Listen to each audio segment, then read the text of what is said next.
Good afternoon and welcome to today's ISA seminar on the subject of WTO Reborn, a South Asian perspective. Today's seminar will be delivered by Mr. Pradeep Mehta, and Mr. Pradeep Mehta is very well known to most of the trade, competition, and regulatory sort of students and specialists and experts connected to South Asia and also many other parts of the world. But for those of you who may not have had the opportunity of hearing more about him and his organization, Mr. Mehta heads an organization known as the CUTS. It's kind of gathered a large reputation by its abbreviation, CUTS. And its full expanded form is the Consumer Unity and Trust Society, CUTS International. CUTS has been in existence for a very, very long time. In fact, apart from other things, I think Mr. Mehta needs to be noted for having floated an organization like CUTS way back in the 1980s, which was a very remarkable development in the field and space of civil society organizations in India. And we normally think of civil society organizations as being active primarily in the field of human development and social development space. But I think CUTS is a very unique example of an organization which is focused on the consumer. And today, of course, there's a lot of conversation that goes on around what benefits the consumers, how should the consumer's interests be looked after. But I can assure you this wasn't anywhere like what it is today, 30 years ago, when CUTS was established. And the wonderful part is that today CUTS has around a dozen offices all across the world. I mean, it's very firmly placed in Geneva. It has offices in Africa, in Southeast Asia. CUTS has a fairly active running presence out of Vietnam and Hanoi. And of course, in places like Nairobi, Lusaka, Agra, and a number of other places across the world. And there are two major agendas of CUTS, if I can focus this that way. In fact, the Pradeep had proposed two possible themes on which he could speak on once he was here. One was competition reforms in India. So that's one element, a very pronounced element of the CUTS agenda and work program. But the other, and here this is where I came in with, I suppose, my own personal bias. I wanted to sort of get Pradeep on to speak on WTO. And WTO and trade policy issues are something with which he has been very, very actively involved. And his interest and CUTS's activity are not limited to WTO only, but they step well beyond that into areas of trade in South Asia, trade in the region, and a number of connectivity activities which are going on in the region, of which we often discuss among ourselves, subjects like the Bangladesh, Bhutan, India, Nepal agreement, and so on and so forth. So today we are very glad to have Pradeep here. He's transiting through Singapore, and like most transit visitors whom we catch, we have caught Pradeep as well to come and have an audience with us. And Pradeep is going to speak on WTO Reborn and give a South Asian perspective on this. Then I think just to add one point before I request Pradeep to take on, is that I think there's a sudden interest in the subject of WTO, what WTO can do, how it can become more effective down the line in the world of trade and trade organizations. Is after what happened to the TPP. I think post TPP there's a hope. I mean, it could be optimism, it could be wishful thinking, it could be a substantive hope as well in the fact that WTO can come back and rejuvenate the world trade agenda in terms of engineering the multilateral trade framework, which has been in place for more than 2 decades now. Nobody better than Pradeep to talk about this from the perspective of South Asia, because I think he has been at it from a South Asian agenda perspective for a very long time, trying to get the South Asian interest the South Asian thoughts, views, and approaches to WTO and see to what extent they can fit in with the larger multilateral trade framework and connected agenda. And of course, in this context, he has done an enormous amount of work on the least developed countries, the developing countries, and he's also pretty much aware of the politics that goes on around it, the entire political economy of multilateral trade negotiations and how they fit. So, Pradeep, without further ado, I am very, very happy to welcome you on behalf of ISAS and my colleagues. I must convey to you the apologies of our director, Professor Mitra. He went for a health checkup in the morning and hasn't been feeling too well. So he couldn't come to office today, sends you his apologies. So over to you, Pradeep. Maybe we can have you speaking for around 30 minutes and then we can have a discussion. Thank you so much. Thank you, Amitendu. Thank you very much, and a very good afternoon to all of you. I'm very pleased to be here to speak on a subject on which, as Amitendu introduced me, been engaged since long. In fact, our first foray into understanding about the World Trade Organization, or at that point of time it was not called World Trade Organization, in 1991, when the Uruguay round of the WTO, or the Uruguay round of the GATT was at its peak. And that is when we started wondering, what is this new beast which is going to come, and so on. And as it happens in international meeting of consumer organizations, many of us from the South were looking at it with awe and, with sort of gaping mouth, what is this new animal going to be? And these people are talking about agriculture trade and so on.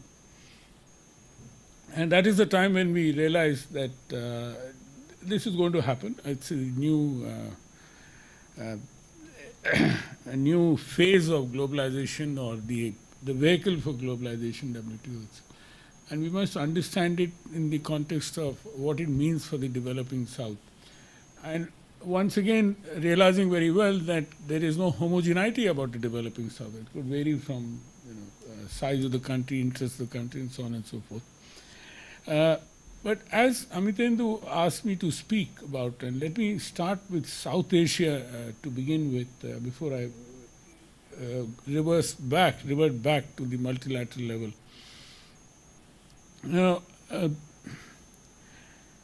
There are various competition cooperation scenarios that have evolved in South Asia, and their relevance, importance, and implications in the present geopolitical setup of the region. Let me begin by providing a historical evolution of the term South Asia, which was coined by Pentagon in the late 1950s. Given the fact that it replaced the Indian subcontinent, as it was called, which was politically relevant for centuries, India was never comfortable with this new term. Consequently, the South Asian Association of Regional Cooperation was formed in the year 1985, with its genesis tracked back to an idea on regional cooperation mooted in 1978 by the then President of Bangladesh, General Ziaur Rahman. Due to several geopolitical conflicts that had engulfed in those days in its bordering areas in the west, south, east, and northeast, India was not very comfortable or positive about the formation of SAARC. Given the size and geopolitical setup of India in the South Asian context, this move was speculated to be a conspiracy to harm India in order to reduce its impact on the regional level politics of cooperation. Moreover, India's former Prime Minister, Indira Gandhi, was highly skeptical in forging multilateral relations with country-specific leaders in the neighborhood. However, following the assassination of Mrs. Gandhi and due to various global political pressures, India had to accept to the demands of global political powers to entering into a regional cooperation framework called the SAARC. Since its establishment in 1985, SAARC has not made much progress in any areas of regional cooperation. This is evident from successive SAARC summit declarations. For example, the language on food security in summit declarations remained more or less the same, and of course without any concrete progress to achieve its objectives. This is mainly because it requires consensus among all the 8 countries of SAARC to enter into any form of regional cooperative initiative. In the area of trade and economic cooperation, while the SAARC Preferential Trade Agreement arrangement, SAPTA, was established in the early 1990s, and subsequently in 2005, there was an agreement to form the South Asia Free Trade Area. Even after taking into account structural difficulties of smaller economies such as Afghanistan, Bhutan, Maldives, Nepal, these initiatives have not resulted in much progress in respect to the enhancement of inter-regional trade. For example, under the SAFTA framework, little progress has been made in areas such as trade in services and investment. The non-progress at the SAARC platform is mainly attributed to the ongoing political and military hostility between India and Pakistan. And that's the reason why consensus remains elusive. As a result, and given India's aspiration of enhanced cooperation with its neighboring countries, particularly those in the East, through its Look/East Act East policy, a point of inflection came at the 2014 SAARC summit in Kathmandu. At this summit, 2 specific initiatives of cross-border cooperation were to be announced on energy cooperation and on multimodal connectivity. Due to Pakistan's last-minute reluctance and sheer neglect in achieving consensus towards these initiatives, only one of them, on cross-border energy cooperation, was announced, and that too as a face-saving device. Since then, there is no progress in achieving the objectives of this initiative.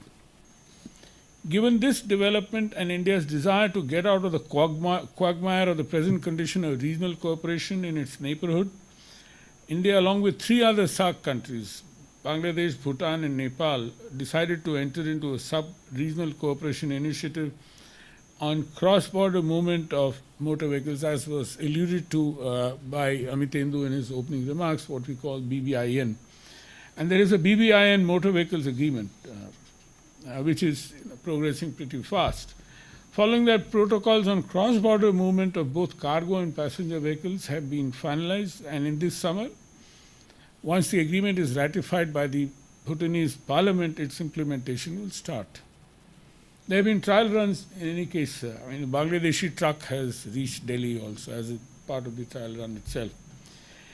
It is now expected that the BBIN group of countries will take their cooperation forward to areas such as multimodal connectivity, including railways and inland waterways, cross-border electricity trade, and other areas of energy cooperation and digital connectivity.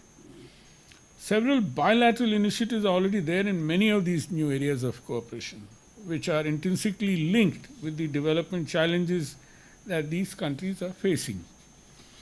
Following the success of this cooperation initiative among the BBIN group of countries, India and other countries of the Bay of Bengal region have decided to put more and more political and negotiating capital to revive the Bay of Bengal initiative on multi-sectoral technical and economic cooperation, which is more popular by its acronym called BIMSTEC. Established in 1997, BIMSTEC is a group of 7 countries in the Bay of Bengal region, 4 BBIN countries plus Myanmar, Sri Lanka, and Thailand. 4 out of these countries are least developed. Since its establishment, BIMSTEC has not made much progress. One possible reason for this non-progress could be the slowness in concluding a BIMSTEC free trade area. Given the low level and composition of trade among these countries, a BIMSTEC FTA was a non-starter. It is all but shelved. However, following the establishment of the BIMSTEC Secretariat in Dhaka in 2012, this group of countries has realized that they should forge cooperation in areas other than trade. And as a result of specific cooperation initiatives, there will be a boost towards inter-regional trade and investment. Thus, at the recently held BIMSTEC senior officers meeting in Kathmandu, it was decided that the group will focus on two areas of cooperation: security and connectivity, so that people on the ground can realize their benefits and relate themselves with virtues of regional cooperation. Therefore, keeping in mind the framework of the BBI and Motor Vehicles Agreement, at the BIMSTEC summit to be held in Kathmandu later this year, the group is expected to announce the commencement of negotiations for a multimodal connectivity initiative. Another positive development that BIMSTEC has underplayed the term consensus. Instead of taking consensus-based initiative, the BIMSTEC group of countries has decided to follow the Greater Mekong sub-region and the ASEAN models of cooperation.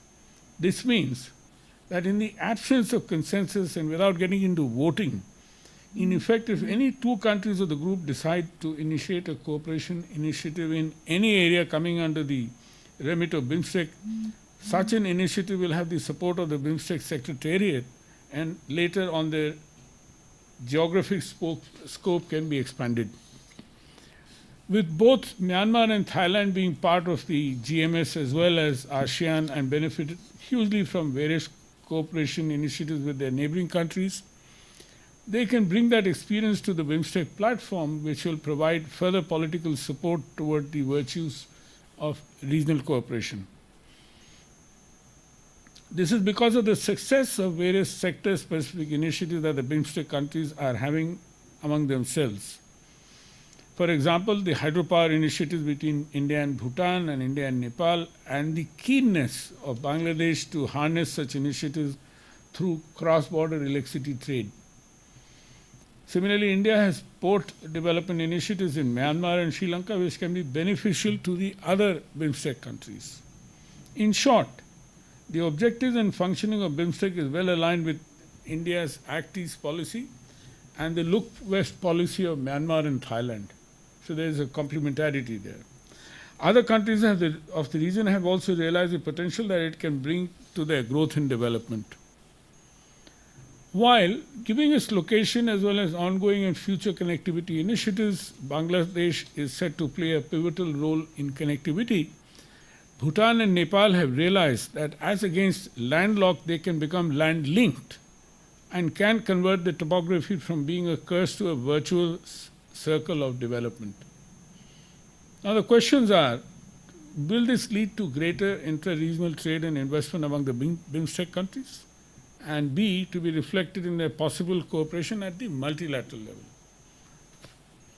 Given the current state of trade and connectivity among the BIMSTEC countries, if connectivity is improved through various initiatives as mentioned before, and their trade and investment policies are aligned with the objective of establishing regional value chains, there will be definite progress in intra-regional trade and investment. Individually, all of them have started taking steps towards this end. What is needed is a medium to long-term approach towards the establishment of regional value chains through policy and regulatory coherence. And this is a major area. Connectivity initiatives are means towards this end. Coming to the second question, given the kind of socio-economic and environmental challenges that they are facing, there is no other way out but for them to consider both environment and trade as regional public goods. Therefore, it is expected that these countries will cooperate more while negotiating multilateral environmental and trade agreements, such as on climate change and at the WTO. Ultimately, BIMSTEC can become a platform for these countries who are at present not part of the regional comprehensive economic partnership of Asia and the Pacific. Also, in the area of trade and investment, these countries have benefited from many multilateral initiatives such as TRIPS in public health and various other waivers granted to LDCs by other WTO members. Through various connectivity initiatives and regulatory cooperation, they are expected to gain hugely from the WTO agreement on trade facilitation in goods. Also, the service sector occupies a huge importance in all these countries. They are expected to gain further from trade facilitation in services, which is an idea mooted by India at the WTO. Therefore, and to conclude, this region is one of the poorest in the world, and in some cases the socio-economic development indicators are even worse than many of those in the sub-Saharan African countries. The BIMSTEC countries have no other option but to harness regional public goods such as environment and trade. Other than cooperation initiatives at the regional level, in order to gain more benefits out of cross-border cooperation, they need to cooperate at the multilateral level. Bodies such as WTO, UNEP, UNFCCC provide such platforms for cooperation. While all of them are part of some coalition or the other in all these bodies, time has come for them to act as a group so that they realize that the sum of parts can indeed be greater than the whole. Now, let me come to the central question which was raised by Amitendu while introducing me in terms of, what could be what is the situation of the WTO as it stands today. As somebody told me, or as something which is quite a common cliche, is that what is clearly predictable is that the future is very unpredictable. So we don't know as to what is going to happen to the WTO as such. So the point that we were trying to make in this heading of WTO Reborn was an idea floated by the Chief Economic Advisor of India called Dr. Arvind Subramaniam, that there is a need for middle-level powers to come together in order to ensure that the WTO is able to regain its stature the way it is. Now, particularly in the context, this uncertainty is mostly coming out of the Donald Trump's approach to trade. Things are so uncertain, as I said. One day there is one opinion, second day there is another opinion. Even on trade, he's got 3 or 4 advisors who often don't agree with each other.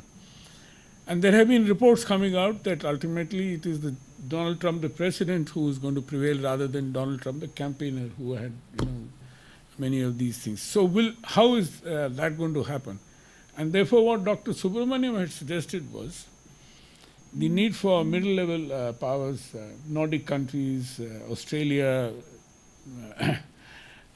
ASEAN countries, etc., have a big responsibility on them in order to buttress WTO at Geneva, in the sense that find one way or the other in order to see to it that it appears meaningful to the world at large rather than less meaningful the way it is.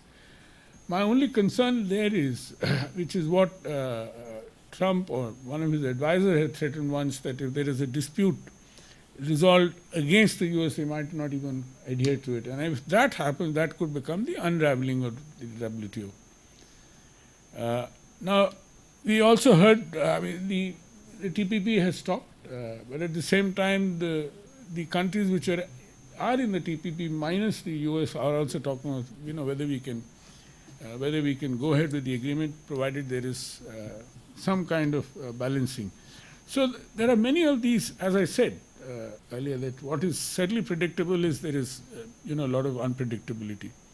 And in that, how is it that smaller powers can play their role in whichever arena, whether it is regional or multilateral or bilateral, in order to ensure that the issue of economic relations continues at an even keel rather than be buffeted by unexpected storms. Thank you very much. Thank you, Pradeep. Thank you. I think you have given us a very large amount of food for thought, and we'll, of course, have an intensive discussion on many of these themes. But before I ask my colleagues to come in with their respective queries, I had a thought, and this is where I wanted to have your view coming in. You see, this is we are looking at WTO from Southeast Asia, and as we see, Southeast Asia has, to a very large extent, been an example of success in regional economic integration. Maybe not comparable to the EU, but nonetheless, for the last 40 years or so, the ASEAN has held up. And it has worked with APEC and a large number of other regional institutions to take forward an agenda of economic cooperation. And today, after the US withdrawal from the TPP, there is a view coming out from many parts of the world, including the US and Europe as well, that if regional trade has to be taken forward in the way it was done in the 80s and 90s, then the only hope is probably ASEAN. And there is a specific convergence of that sentiment with respect to the Regional Comprehensive Economic Partnership, which is being negotiated by 16 countries, including India. Now, this is where I wanted to have your reaction to something. You see, we are familiar with this multilateralism versus regionalism debate in the world of trade for a very long time. And as economists, we always think that the multilateral WTO solution is the most optimal and effective solution for global trade. But the WTO has had its limitations in terms of functions, in terms of characters, in terms of a large number of ways. Now, I wanted to be provocative in this sense and put this question to you, that the TPP setback provided a shot in the arm to the WTO, and you mentioned the Arvind Subramanian proposal, which is a way of repackaging WTO. But supposing if the RCEP succeeds, does it mean again that regionalism revives and WTO is relegated to the background? Because we don't really see the major powers of the world. I mean, US, of course, we know what's going on with the US, but even the EU is not sounding extremely positive about taking the WTO forward. I mean, China also is talking about global trade, championing free trade, but China is not really putting it through the WTO box. And within the WTO, the conversations are not converging. Because you mentioned about this very important trade facilitation agreement in services. There's a great deal of division even within the developing countries on this. So where do you think all this is going to lead to? I mean, I can think of the region coming to, when I say the region, Southeast Asia, in this part of the world, being more enthusiastic about an agenda of regional economic cooperation as opposed to multilateral economic cooperation. So how do you see the WTO, quandary shaping in that context? If you want, you can answer this now or later. Would you prefer us collecting some questions? Sure. Okay, so yeah, Deepargo. Just for clarification from your talk, I felt that it was more about regional integration, and I found a disconnect between the WTO Reborn kind of argument. Now, I'm a bit confused on that, so I would think if you could elucidate a bit more, because the region of South Asia has typically very low levels of trade compared to global trade all around. So by facilitating regional trade integration and maybe connectivity with ASEAN, how are we visualizing a greater bounce back of the WTO, if I could say so? You could elucidate on that. Your name? Deepak. Deepargo. Okay, I see Shojin here. I see Ankush. Shojin. I just read a short article about the emergence of the PBIN because I was quite unfamiliar with the concept, and I was wondering whether there was any particular reason why India didn't invite Sri Lanka in that dialogue. Well, initially I thought the article said that initially India approached other SAARC countries about this motor vehicle agreement in the SAARC meeting, right? So I guess Sri Lanka must be the part of the dialogue. But was there any political or particular reason why India didn't approach Sri Lanka in this EBI event? Ankush. Thank you. My name is Ankush. I think my question is related to this Bloomberg article that came out recently, which actually said that India is in a way losing faith in free trade. And it pointed out that India's experience, particularly with the Southeast Asian FTA, has severely dented its view of the benefits of free trade. So I would just like to ask if you could give your comments on the reality of the situation, and should that sentiment in India be concretized, what role do you think that would play in in the regional and multilateral forum, as being that India is such an important, probably the most important part of the South Asian region. If India is following that line of thought, how would that affect the resurgence of the WTO or even the regional forum? Any further questions in this round, or we can always come back? Pradeep? Let me start with some of the points which Amitendu made.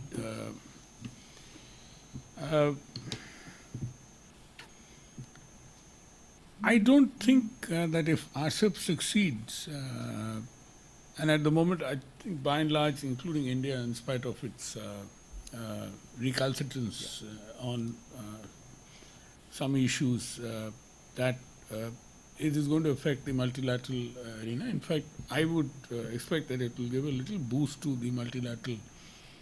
This is my sense of things. Now, it has been argued by many since the WTO came into being, that particularly Jagdish Bhagwati talking about a spaghetti bowl of FPTAs, FTAs, whatever is happening. But even between 1995 and WTO came into being to 2005, 200 FTAs were signed. So it's not. Now the argument that, including which I had with Jagdish, was that when you have a contiguous region FTA, it makes sense. I can agree, but then to have an agreement like TPP doesn't make that kind of. According to Jagdish, contiguous helps, like whether it's ASEAN or SAARC or Mercosur or what have you. It has a lot of peace dividends, which is what we have seen in ASEAN. Unfortunately, we could not see it in South Asia. But that besides, now as far as EU not being confident, Amitendu, EU itself is now facing issues of Brexit. Yeah. So there's a lot of confusion. One of the latest confusion that EU has is that, a very interesting process-related confusion, that Britain remains a member of EU for 2 years until the divorce actually comes into being. So will it be allowed to sit in the Trade Policy Committee? That's a big dilemma, because if Britain continues to sit in the Trade Policy Committee, it will know all the insights of how EU is going to take its approach towards trade policy in future, and then use that for its own divorce settlement. And this is a very serious matter. So I don't know how they're going to deal with it. They haven't yet come out with any solution. The point what I'm trying to make, Amitendu, is EU itself is caught in that kind of Brexit warp in terms of its own approach to WTO, but it is not towing the line of US either. Right. And in spite of the fact is that even on NATO, which is not a related issue, but somehow or the other these geopolitical issues get entangled with the geo-economic agenda. The US said that, look, why should we be funding NATO? It's your own babe for your defense, so you find money for it. Now they have come back. So that's what I said. The greatest predictability is the unpredictability that we are faced with, and a kind of changing norms coming from the US, and you cannot ignore whatever US does or thinks in any area, geoeconomics particularly. Now, Deepak, your issue about WTO Reborn was an issue in the context of regional cooperation. There is a positivity which evolves. If there is negativity, then nothing else moves. Nothing else can. When you are looking at an agenda with, like RCEP also, for example, why I said that it will help multilateralism, because I personally believe, unlike Jagdish Bhagwati or whoever, that regionalism helps these are building blocks rather than stumbling blocks, as has been said by some. It builds positivity towards, do you agree with that? Yeah. So, so if that kind of thing happens, then it gives a signal to the world that, look, we can talk to each other through proper deals on trade. So it becomes a counter to the kind of anti-globalization agenda which is emerging in through Trump and Brexit and Le Pen, I hope, God knows, yeah. I think the Dutch elections turned out to be more in favor of the existing world order rather than to go back to protectionism and so on. So we don't know. I mean, everybody is looking out for the French elections as something which would be very important in the sense that how is Europe going to see its future? So Europe itself is passing through a very difficult phase, turbulent phase. Italy they could get over with. Holland they could get over with in the sense that there was no reverses. But if the France election goes in the way as it is, there is hardly 1% difference in the opinion polls between Le Pen and her next challenger, the socialist. Socialist. What's his name? Macron. Or whatever his name is. Be that. I mean, there's a very 1% lead, very slim lead between Le Pen, who could be a very big problem. So therefore, goes back to the question of the kind of things what is happening. And on the other hand,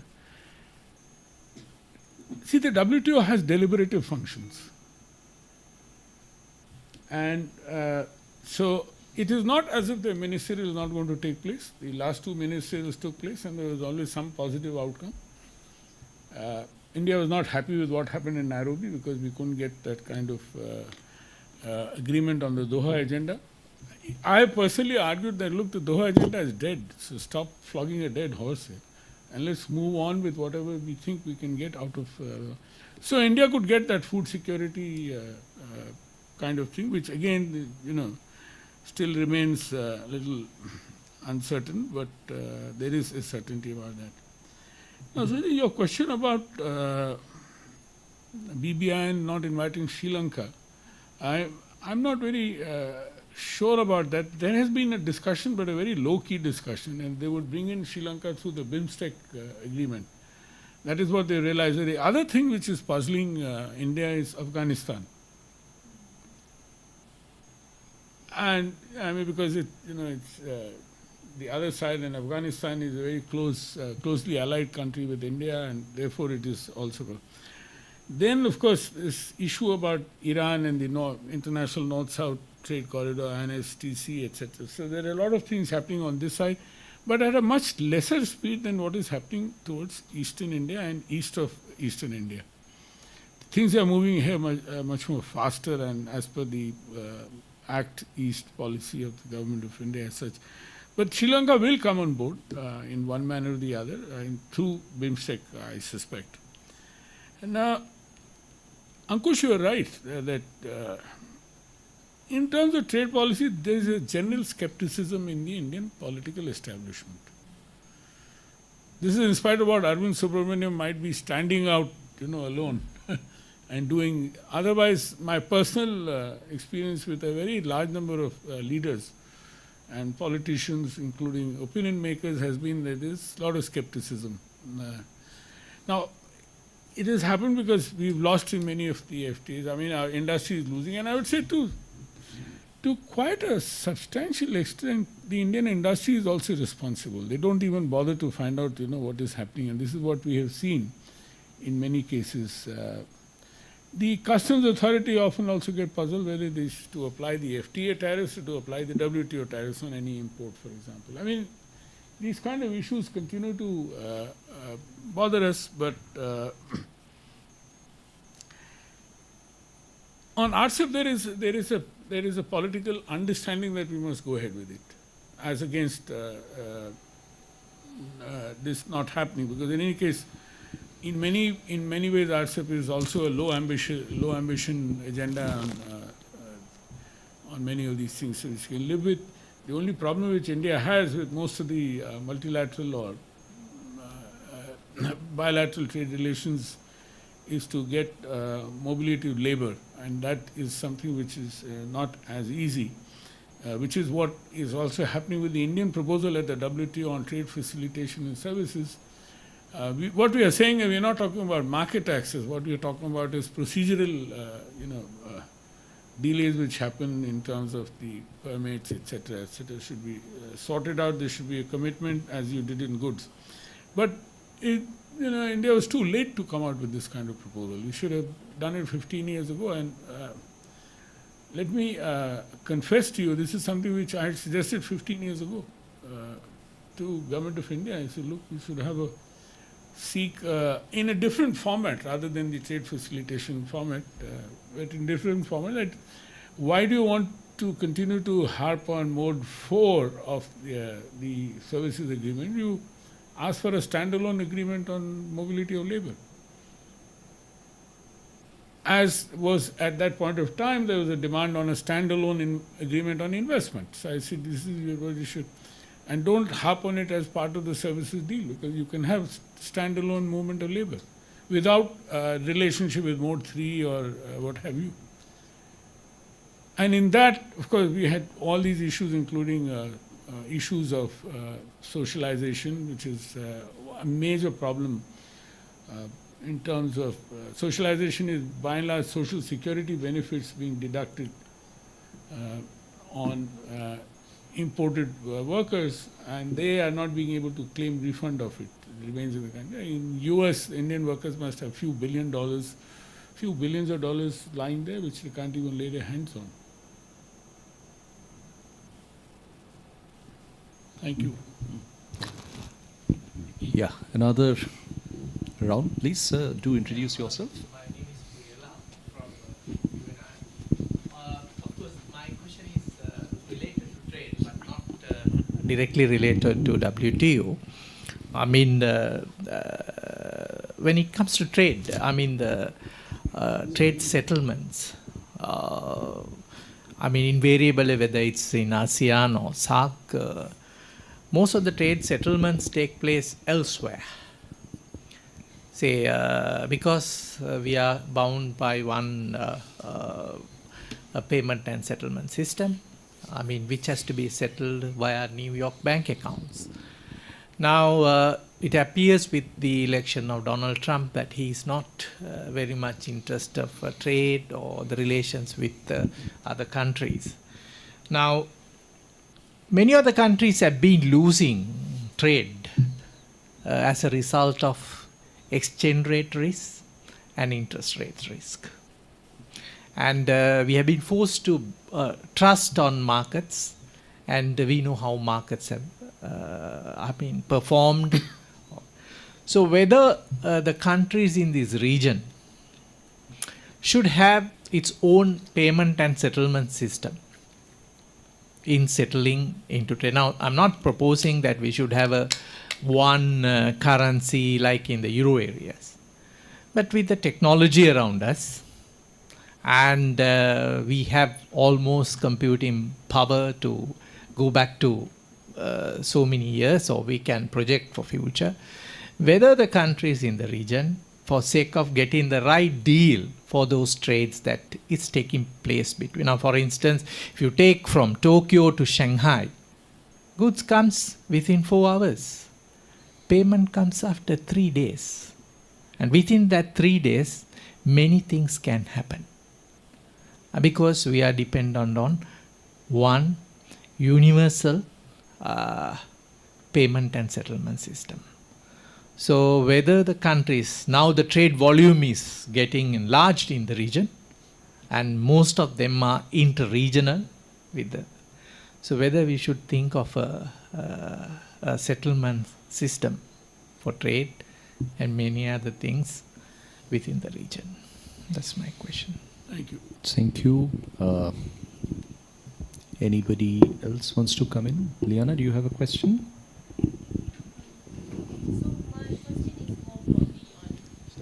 India itself. India doesn't have quite a great reputation when it comes to negotiations for trade agreements.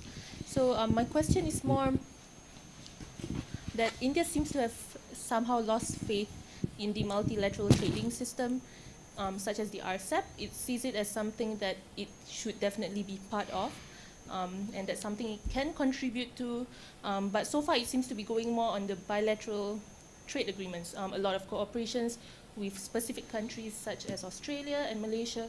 So can this be considered more effective for India rather than just going through the multilateral or regionalism methods of cooperating with other countries? What could be more effective? Can you rephrase your question? Because right now India seems to be focusing more on bilateral cooperations, so would this be seen more effective for India to, in terms of globalization and increasing its reach globally, which can lead in the long term to better agreements and better negotiations? Or is it more effective for it to follow the multilateral system, take part in regional initiatives? Yeah. I think basically what she's essentially hinting at is that whether bilateral agreements really would serve the objective of India expanding more into, global and regional markets as opposed to the multilateral or regional frameworks. Because if reaching global markets is the objective, then maybe bilateral FTAs are not the right path to follow. I think that's probably what you had on your mind, right? Oh, bilateral agreements might be the way to go. Okay. So in that case, you're more in sync with the Indian policy as opposed to what I thought. Sir, you have a question? You have talked about glorious uncertainties. The issue is just this. On the one hand, you have, in fact, you defined it very well, the EU still in a state of flux, not able to decide whether to include Britain, not to include Britain. And within the EU itself, which way is going to play, labor movements being what they are. That's number one. On the other hand, you have the Trump administration coming in. You just don't know on what issue, what stand they will take. There's total uncertainty over there. Take the issue of China. China will be part of every agreement, but if any issue goes to their disadvantage, they will just not follow it. And they've been saying it very open about it. I mean, at the least they've started flexing their muscles. Then you have the bilateral conglomerates, smaller ones. Now, what kind of a negotiating ploy will these bilaterals or these regional subgroups have? Because when you have these three large groups which are not willing to plug into anything which will be of a permanent kind of a solution going forward. Now, this is actually the best illustration of this was what John Kennedy had said, that it's useless for the sheep to preach vegetarianism when the wolf remains of a different opinion. Now these three blocks are going to be, taking their own decisions whichever way. Now what is the plank on which we are able to negotiate for any of them to our betterment? Thank you, sir. Pradeep, I wanted to add a final question, thought, whichever way you put at it. And this is to go back to the WTO Reborn idea, the Arvind Subramanian proposal that middle powers coalesce for giving WTO, a new sort of lease of life.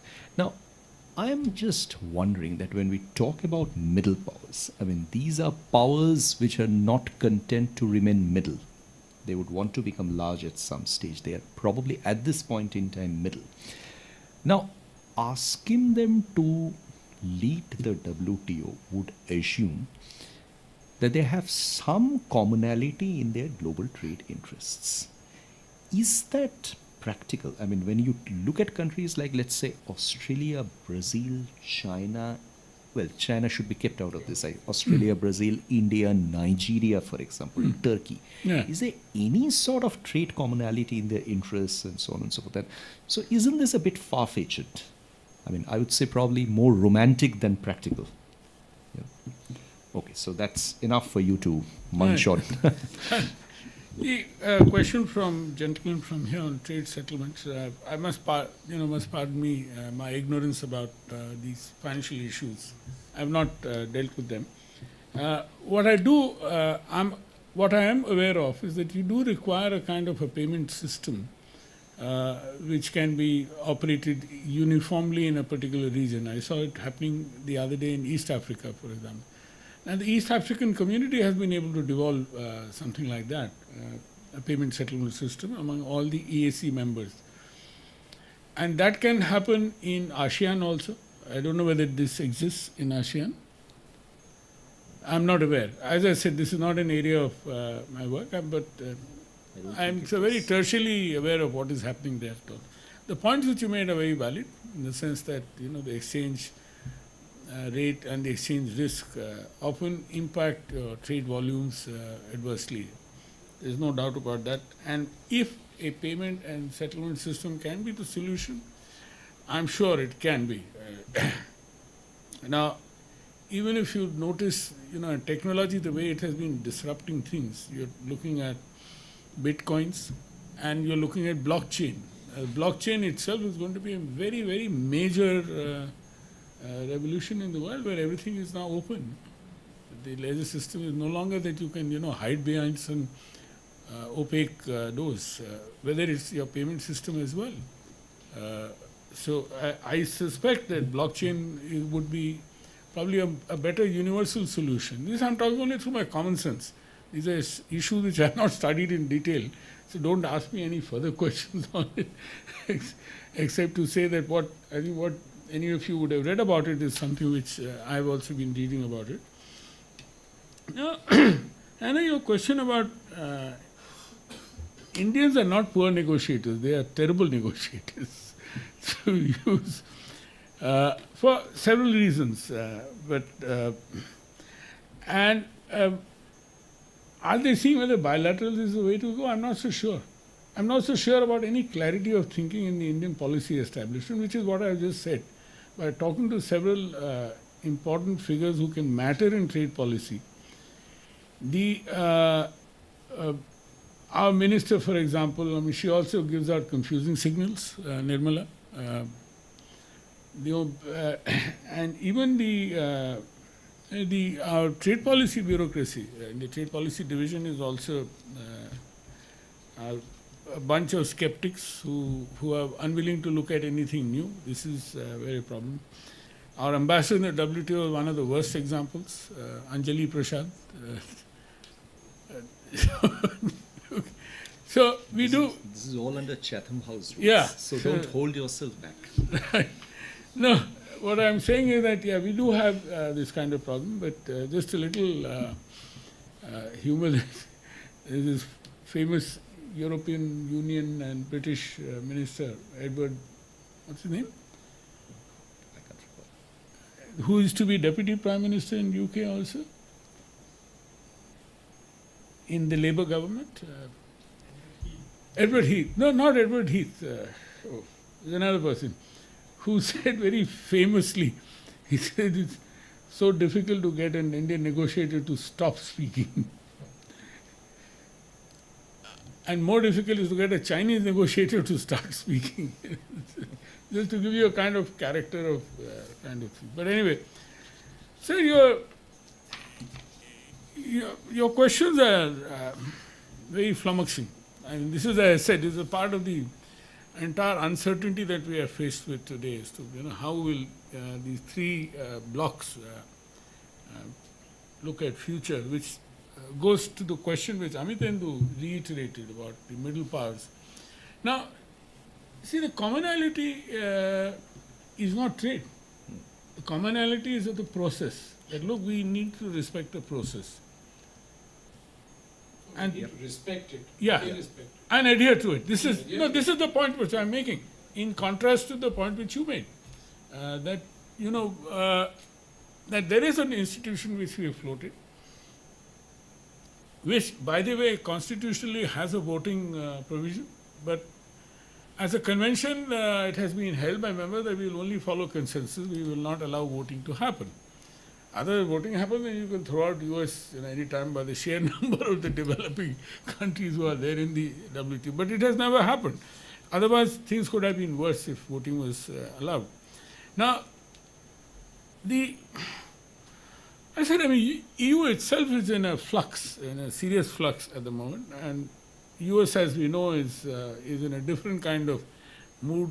China, as was rightly said by Amitendu, is extremely selfish about look at its own prospects to bother about anything else, and is also at the same time becoming a global superpower. I mean, let's look at the security side, what's happening in South China Sea, for example, is indicative of how it will behave even in Geneva. They're saying it very clearly. They're saying it they'll behave the same way, and they've made it very clear that they were raising serious problems about Dalai Lama's visit to part of territory which China believes to be a part of Tibet, which is ludicrous. But anyway, I mean, what I'm saying is that China is certainly becoming more and more belligerent as we see in times to come. They have Xi Jinping in Davos had said that, look, spoken in favor of globalization. He went and met Donald Trump, and they seem to have agreed on few things that yes, China is not a currency manipulator. At least that is the impression we get from the outcome of their meeting. Davos, he was statesman-like. Yeah, Davos was a statesman. No, in his meeting with Trump, the recent meeting a couple of days ago, which came out. Mar-a-Lago. At Mar-a-Lago, Mar-a-Lago, the resort. yeah, what's it called? The winter White Florida, House. the winter. The winter White House. Like we are the summer capital of Shimla. But in such a situation, you have to agree. If you negotiated in that kind of a Right. resort and its environs, you can't disagree.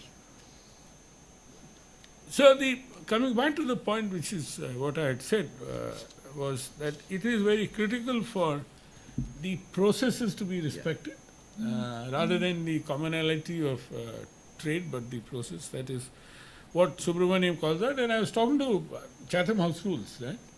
Absolutely. I mean, even Harshvardhan Singh didn't agree with it. He says, look, middle powers have always been there, so what is, I personally feel that, there is always an opportunity to, especially when all the chips are down, that is when, you have to look at possible ways as to how to, look at future. Any further comments, questions? If not, then let me just try to put this into a larger context, Pradeep. I think we are having this conversation in a country and a part of the world which has been very eager on trade, if I can put it that way. I mean, Singapore, of course, as a country has almost a 500% trade GDP ratio, but we are also in the neighborhood of countries who are very outward oriented, and they have been traditionally so. And for many of these countries, today's world and trade prospects is rather gloomy. So there is a certain degree of despondency that has set in this part of the world, which is a combination of various factors. First, a slowdown in China for the last couple of years. Second, the calamitous fate of the TPP, because TPP can be justified as a security alliance led by the US, but it's also supposed to have been a very different kind of trade agreement in a large number of ways. Probably the fact that the US has moved out of the TPP, in a sense, has reduced the threat for WTO, because the liver of global trade governance is not going to shift. It's going to remain with the WTO in whatever punctured form it is. But that doesn't really serve the interests of the region as much, because, for the region, it's a setback. Because it was supposed to have been an accelerating process towards greater economic growth and activity, and create new zones and spaces for trade. I mean, for a country like Vietnam, for example, this was supposed to have been a game changer, even for Malaysia. So now, to that extent, this is a region which has, as you said, been active on regional trade agreements. It goes back to the RCEP, expects the best to come out of it, but I think here there's a degree of cynicism which is occupying the mindsets, and that cynicism comes out of the fact, and this is where unfortunately I think WTO is also being looked at as a framework which may not be able to pull many countries and the region out of this despondency. Is that the trade discourse is happening in very contrasting voices. Now, if we look at protectionism and the consensus against it, it's coming out of WTO and IMF. But no country is actually talking about containing protectionism. And I think that's a serious issue. That's where there's a certain degree of apprehension in the region that, let's say, for example, China is talking about free trade. China is talking about protectionism not being imposed by developed countries, but that doesn't necessarily mean that China itself is going to walk back on the degree of protectionism that it has maintained in certain spheres of trade with itself. You know, non-tariff barriers, quality standards, labor movement, so on and so forth. So there is a concern, because I think this region understands it very clearly that if countries like US and China, which are the bigger powers, they back off from trade in an individualistic fashion, that's not good for them. That's not good for this part of the world. And this is where I think this middle power, story has not been cutting too much of ice in this region. I think there's a certain degree of lack of conviction as to whether, you are headed to Australia, and I think you will find this resonating over there. I think there is say for example, the TPP, can it run as a TPP 11? Australia proposed that China be brought into the TPP 11. Japan said, no way. So, there's a huge degree of divergence even among middle powers as to how they should handle the other countries if they are to take a trade agreement forward.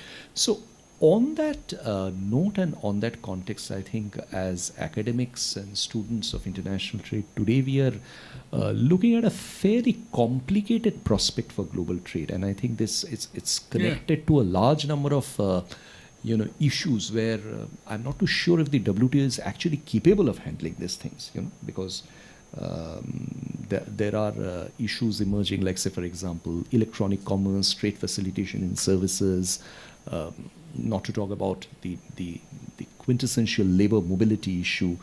So I'm not too sure if the WTO is actually equipped to handle this. Maybe the time has come to think whether the WTO can first take itself forward to a level which can be, close to the aspirations of a large number of countries of the world in their own diverse form. And maybe on that we can engage in more conversation and more issues. We have a fairly active trade program at ISAS. We are happy to work with cuts and combine on a large number of other issues to take this forward. So on that note, Pradeep, thank you very much for visiting us, sharing your thoughts with us. We have had a very active 1 hour and 5 minutes of conversation, which I think we can continue over tea and coffee. On behalf of ISAS, my pleasure to share this report with you. It's a report on India-Singapore trade and investment, which we did from ISAS as part of a study that we did for the Ministry of Trade and Industry. And I think a request from the ISAS community to be passed on to you is that if the thoughts that you shared with us, if you could share with us further, I'll email it to you. Yeah, then we can think of taking this forward into a document, a proper document which can be archived and put up on our website. Can I? Yeah, sure. It's not done, but let me just reflect on the last point that you made, whether WTO is competent or not. Do we have an option? No, that's also true. We don't have an option. We are between the devil and the deep sea. No, so we have to stop thinking like this. I'm not being skeptical or cynical, but then we cannot. We have to stop thinking that this is the only body that has to be. In fact, this is why, Pradeep, I think you made a very important point when you mentioned the US in the beginning today. I think the biggest threat for an organization like the WTO is if national laws start becoming supreme to the multilateral law. When it comes to disputes, and if countries lose out and a country refuses to change its policies to the WTO ruling. Today the US has put it very clearly in its trade policy agenda. China always did that without mentioning so. And there's actually no reason why a country like India would hesitate to, push its national law before the WTO law.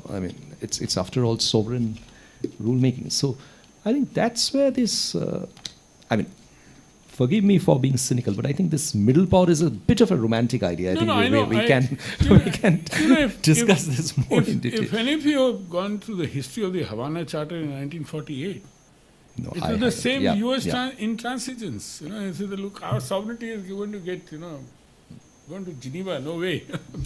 But having said that, we don't have a better alternative also. That's also No, true. we don't have an option. We don't have an option. I think that is what I would like to leave a thought. Yes, so that yes. you have to make the best out of what there is. There is no other alternative. So even if WTO is not reborn, let it stay alive. If not in ventilation, let it stay alive. Thank you, Pradeep. Come, let's have coffee. Thank you.